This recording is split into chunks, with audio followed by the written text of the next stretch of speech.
El 4 de octubre, en el Sexto Juzgado Constitucional de Lima, se realizará la audiencia que busca inaplicar el Decreto Legislativo 1333, también el 1192 y 1210, que tratan sobre expropiación de tierras y por ende impactan en la vida de los pueblos indígenas. Y nos encontramos con el presidente de la Confederación Nacional Agraria, Antolín Huáscar, para que nos explique por qué estas normas debieron ser objeto de consulta previa. Mira, señor Henry, estas leyes es hijo de 30230. Como está también judicializado al Tribunal Constitucional, aprovecho expresarme hasta la fecha, no sabemos el destino, sigue allí. Y como otras normas salen muy rápido. Presentan hoy, a 2 semanas, ya está ya, ¿no? Ya resuelto, caso para los congresistas, todo rápido. Pero esta ley que presentamos, todas las organizaciones, una demanda inconstitucional, hasta el momento no dice, porque se ha hecho unas audiencias nada más, pero no hay respuesta fija. Entonces, desde ahí vemos de que Poder Judicial, abriendo así hasta el Tribunal Constitucional, no sirve para nosotros. Es un espacio para los otros empresarios que sí rápidamente dan luz verde, inclusive dando recomendaciones, porque el caso de los bonos agrarios, el Tribunal Constitucional obligó al gobierno de turno, oye, págalo. Y para cuando piden los pueblos indígenas, oye, este 3230 me afecta a mi derecho, hoy se hacen los tontos, ¿no? Que hasta la fecha lo jalan al cansancio. Entonces, elijo este 1333, este decreto legislativo 1333. Y a pesar de que hemos luchado para derogatoria, derogamos con una intensa, y me acuerdo, nos acercamos a la señora Letona, sin querer queriendo, habló, sí, afecta a los pueblos, y ellos mismos apoyaron para su derogatoria. Entonces, pero derogaron, y hasta la fecha, como usted dice, no se pronuncian, no hay una ratificación de esa derogatoria, sigue vivo, ¿no? Así creo que nació otro 1718, esta ley, ¿no? Casi me va un poco ampliando. Entonces, de nada sirve cuando derogan boca afuera, pero no se congresa. Ya hemos derogado la firma acá, sale sentencia y es muerto esto. Pero no, reviven otra ley 1718, creo que más ampliado para seguir expropiando las tierras de las comunidades campesinas nativas.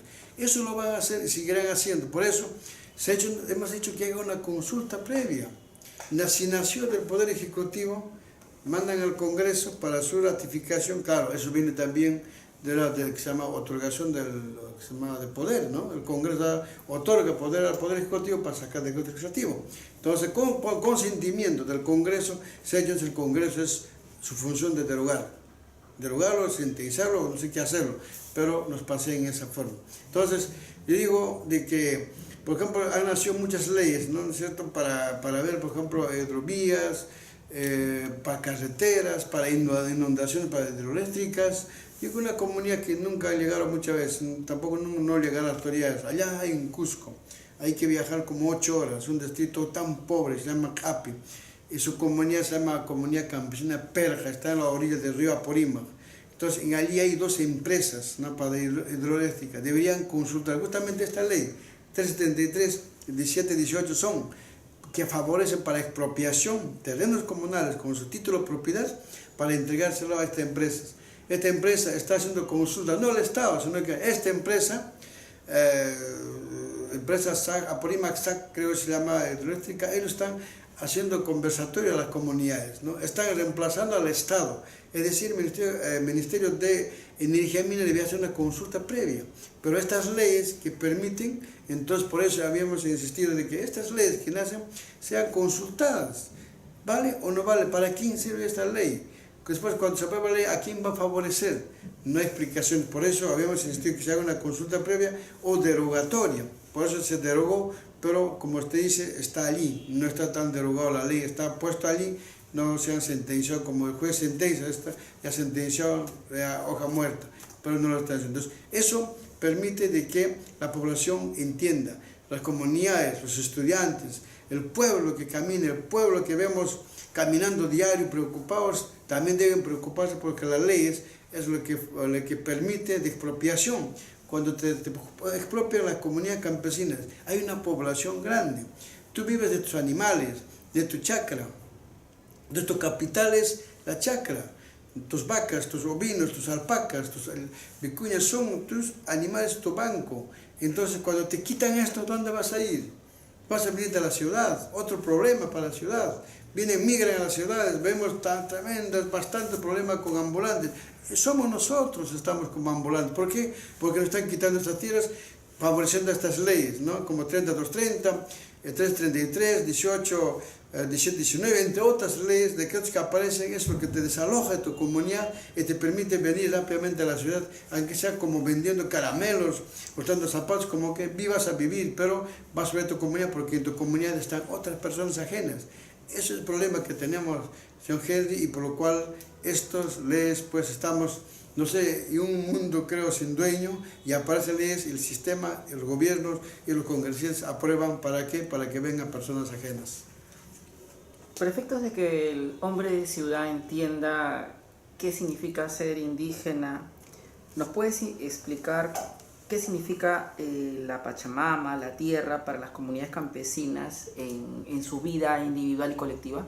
Bueno, es para nosotros una cosmovisión, es decir, vivir de todo el campo. Para nosotros existe el agua, existe la tierra, por eso Pachamama, cuando decimos mi madre tiene Pachamama, o el Apus, bueno, confusión con hermanos amazónicos, ellos dicen Apo a los líderes, dirigen a líderes, pero en caso andina, nuestros Apos son las montañas, ¿no? Las quebradas, ellos son para nosotros Apos, eso nosotros valoramos, ¿no?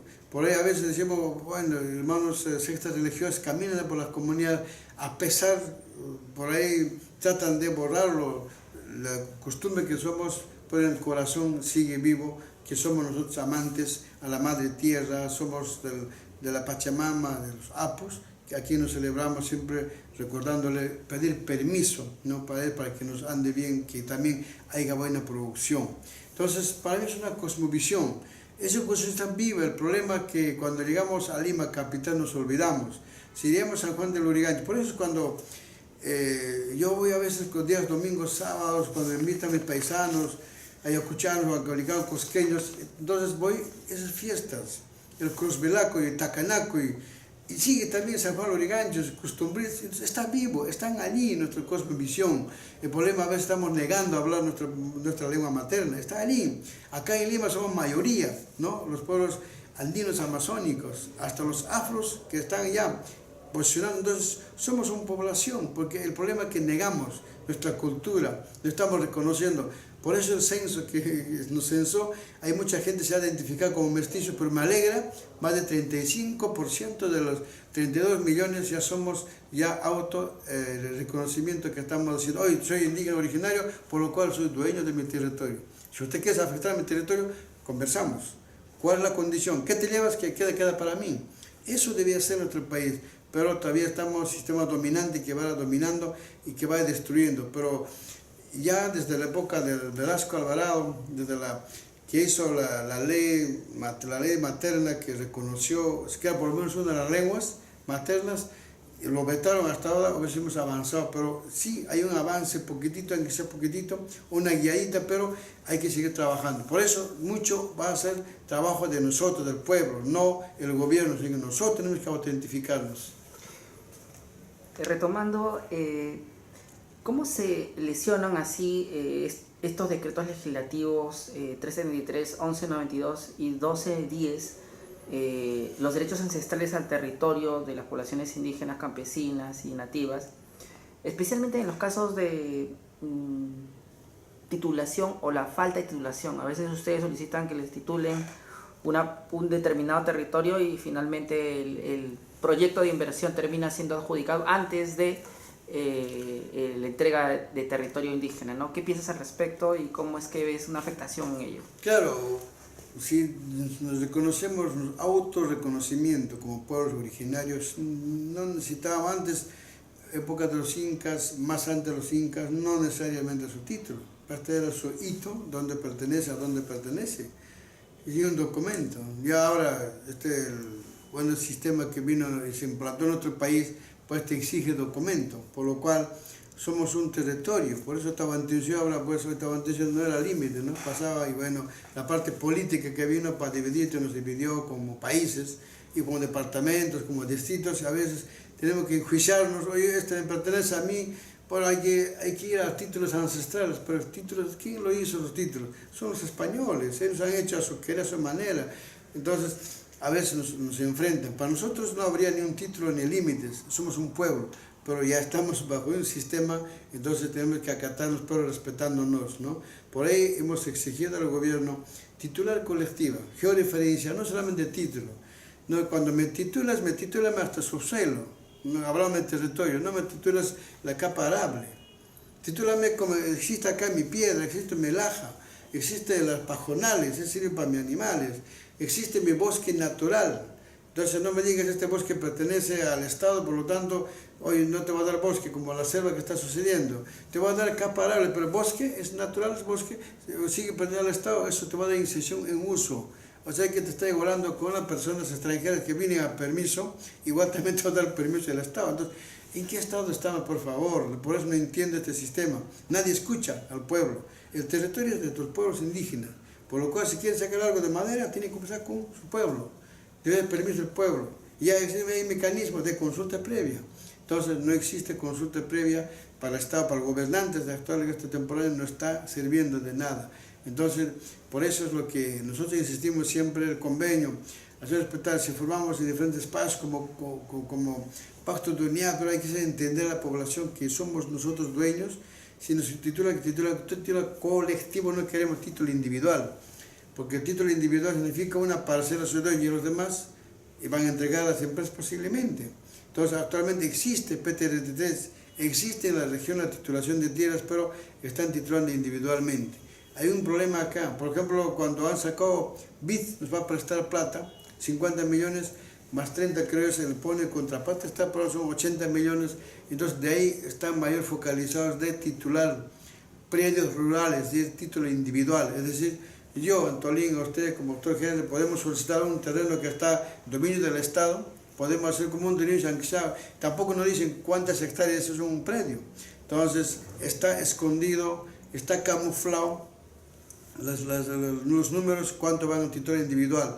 Para eso sí presta. ¿Quién va a pagar ese costo? Nosotros, todos los peruanos, vamos a pagar lo que va en título individual. Si es colectivo, por lo menos a una comunidad titula a todos, pero título individual titula para una sola persona. También van a aparecer los hermanos venezolanos, los hermanos de Colombia, de Bolivia, de repente van y les van a entregar. Entonces, eso es el gran riesgo que corre en el camino de que no están viendo el impacto que va a pasar al futuro, ¿no? Entonces, posiblemente si ustedes lo van a adjudicar un terreno de repente 100 hectáreas o 100.000 hectáreas, entonces ya no es con fines de agrícola, con otros fines, de repente madera, donde hay madera, o de repente donde hay oro, o hay material minera, entonces ya no te metes, o sea, va a favorecer bastante a las empresas, personas extranjeras, como siempre ya están en nuestro país. Esta es la razón seguramente por la cual la Defensoría del Pueblo ha señalado que toda norma, ley del Congreso o decreto legislativo del Poder Ejecutivo que afecte territorios sea consultado, porque los primeros afectados son los pueblos indígenas, donde se ubican la mayoría de proyectos de inversión minera, hidrocarburífera y también de carreteras o transporte, ¿no? Entonces ya entendemos mejor el contexto con la explicación que nos has dado. Pasando a otro tema, quería saber tu opinión sobre la admisión de la demanda de la Confederación Nacional Agraria que se produjo el 21 de septiembre del recurso constitucional para que el Congreso de la República efectúe consulta previa a las leyes que afectan pueblos indígenas. ¿Qué piensas de ello? Todavía tenemos un camino por recorrer ahí, es admitido, es el principio del proceso. Sí, es un juicio con el Estado, ¿no? Como organizaciones con asesoramiento suyo y se hace esa demanda, pensando no solamente en la CNA, solamente pensando en el pueblo. Muchos hermanos no son afiliados de la CNA, pero pensar en pueblo, pensar en el país, no pensar en uno. Y que la CNA piense en todo, así que no sea de repente socio de tales, no. Creo que la lucha es en todo y por lo tanto esta demanda significa descontento de una organización frente al gobierno que saca un decreto legislativo o decreto supremo para beneficiarse de una sola persona, ¿no? O la empresa. Entonces, frente a esto, con asesoramiento suyo hemos hecho esta demanda, está admitido el proceso, hay que continuar, hay mucho para hacer, posiblemente va a requerir más asesoramiento, pero enfrentar con el gobierno tenía un montón de estudiantes de derecho, los abogados defendiendo al Estado y uno solo dos a veces defendiendo al pueblo. Hay una total desigualdad y ahí utiliza el recurso del Estado para defender. Nosotros, ¿qué recurso? La voluntad, el esfuerzo, el cariño, el coraje que uno tiene para defender nuestra población indígena. Finalmente, riqueza queda para el Estado y la gran corrupción se lo lleva repartija, como ellos mismos han puesto esa palabra repartija, se reparten los beneficios, finalmente se acusan en la cárcel y se tapan como estamos viendo hoy en día, ¿no? El Congreso lo tapa uno, otro tapa, se salva entre ellos. Eso han aprendido, pero a costa del pueblo indígena, que los recursos están en la población indígena. A propósito de ello, llama la atención que el Congreso no haya querido someter a consulta previa la nueva ley orgánica de hidrocarburos que afecta a pueblos indígenas, en especial los amazónicos, en cuyos territorios se desarrollan estas actividades extractivas. ¿Qué piensas al respecto? Yo de acuerdo, porque todo el recurso natural, bosque, minería, petróleo está en la población indígena, donde va a explotar. Ya tenemos cientos y sendos problemas con hidrocarburos. La selva peruana cada vez más se revienta y contamina el río. Entonces, están dadas las consecuencias. Entonces, a veces el Congreso, parece que no han llegado al Congreso la gente que vive en el campo, ¿no? La gente, más que todo, está en escritorio, hacen leyes en escritorio, pero sin conocer, sin preguntar. Esta ley fue del Ejecutivo, es el pedido del Ejecutivo al Congreso. Entonces, el Ejecutivo utiliza al Congreso como si fuese un peón, las palabras.